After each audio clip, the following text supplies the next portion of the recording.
Magandang araw mga mag-aaral, ako ang inyong guro at ngayong araw tatalakayin natin ang isang mahalagang bahagi ng ating kasaysayan, ang panitikang katutubo.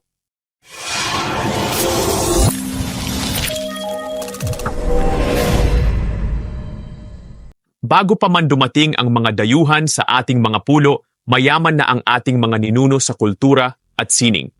Halina't tuklasin natin ito. Pero bago tayo magsimula, tanungin natin ang ating sarili. Bakit mahalagang pag-aralan ang ating panitikang katutubo?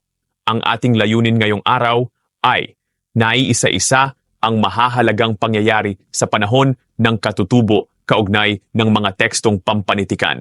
Mahahalagang pangyayari sa panahon ng katutubo. Number 1. Pagbuo ng mga barangay. Alam nyo ba na bago pa man ang mga modernong barangay, ang barangay na ang pangunahing unit ng pamahalaan noong panahon ng katutubo. Pinamumunuan ito ng isang dato. May sarili silang sistema ng batas at paniniwala. Napaka-organisado. Hindi ba? Paano kaya ito nakaapekto sa ating kasalukuyang pamahalaan? Number 2. Pagkakaroon ng sariling sistema ng pagsulat. Bago pa man dumating ang mga Kastila, may sistema na ng pagsulat ang mga katutubo na tinatawag na alibata o baybayin. Mula sa mga biyas ng kawayan at dahon ng palaspas, isinulat ito gamit ang matulis na bakal. Ayon kay Padre Pedro Chirino, ang paraan ng pagsulat nito ay patindig mula itaas pababa. Ano kaya ang mangyayari kung ang baybayin ay ginagamit pa rin natin ngayon?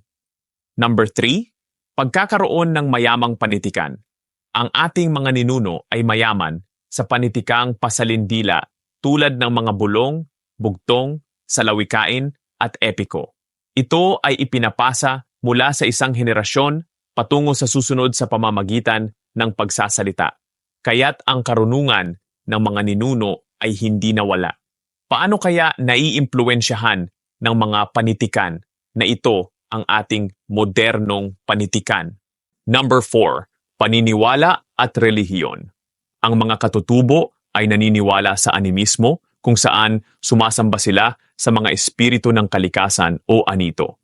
Ang mga babaylan ang nagsisilbing tagapamagitan sa mga espiritu at tao. Isa itong mahalagang bahagi ng kanilang pamumuhay. Sa inyong palagay, paano naiiba ang paniniwala ng mga katutubo sa ating mga kasalukuyang relihiyon? Number 5. Pakikipagkalakalan sa mga dayuhan. Aktibong nakipagkalakalan ang mga katutubo sa mga Tsino, Arabo, at iba pang karatig bansa. Nagdala ito ng mga bagong produkto, salita, at ideya na nakaimpluwensya sa ating kultura.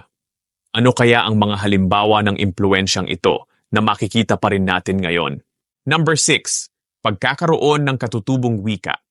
Bawat kultural na pamayanan ay may sariling wika na pinatutunayan ng mga tala ng unang mananalaysay na Kastila. Sa ganitong paraan, naipapasa ang mga kwento at tradisyon ng bawat tribo. Ano ang kahalagahan ng pagkakaroon ng sariling wika sa pagkakakilanlan ng isang tribo o pamayanan? Number 7.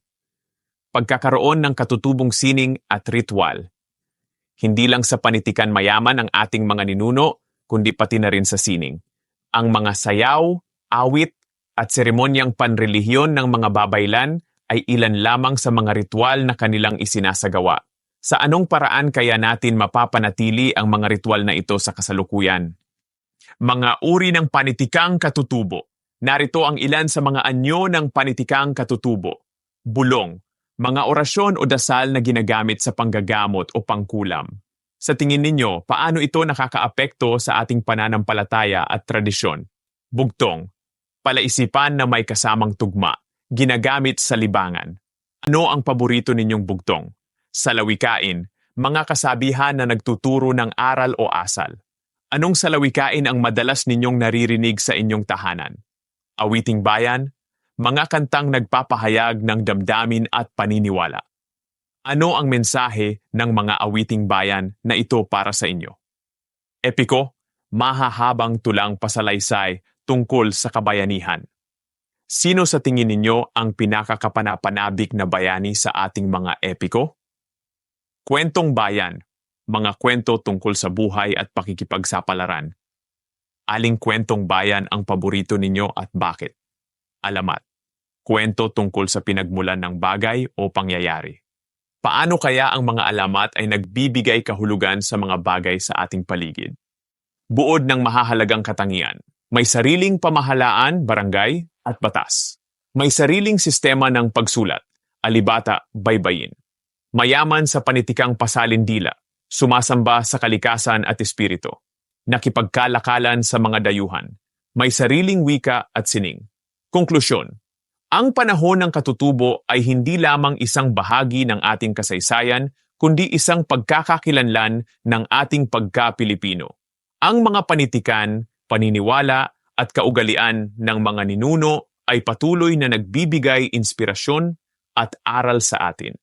Kaya't sana ay mas lalo nating pahalagahan at ipagmalaki ang ating pinagmulan. Anong bahagi ng ating tinalakay ngayon ang pinakainteresante para sa inyo? Hanggang sa susunod nating aralin. Salamat sa inyong pakikinig.